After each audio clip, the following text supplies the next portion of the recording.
حضرت علی رضی اللہ تعالیٰ عنہ سے مروی ہے کہ نبی صلی اللہ علیہ وآلہ وسلم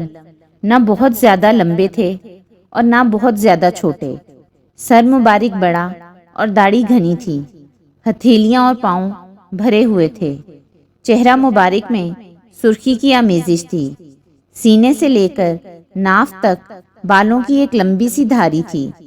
ہڈیوں کے جوڑ بہت مضبوط تھے، چلتے وقت چھوٹے چھوٹے قدم اٹھاتے تھے، ایسا محسوس ہوتا تھا گویا کہ کسی گھاٹی سے اتر رہے ہیں۔ میں نے ان سے پہلے یا ان کے بعد ان جیسا کوئی نہ دیکھا۔ حضرت علی رضی اللہ تعالیٰ عنہ سے مروی ہے کہ ایک مرتبہ نبی صلی اللہ علیہ وآلہ وسلم کی خدمت میں کہیں سے ہدیہ کے طور پر ایک ریشمی جوڑا آیا۔ نبی صلی اللہ علیہ وآلہ وسلم نے وہ میرے پاس بھیج دیا۔ میں اسے پہن کر باہر نکلا، لیکن جب نبی صلی اللہ علیہ وآلہ وسلم کے روئے انور پر ناراضگی کے اثرات دیکھے تو میں نے اسے اپنی عورتوں میں تقسیم کر دیا۔ حضرت علی رضی اللہ تعالیٰ عنہ سے مروی ہے کہ ایک مرتبہ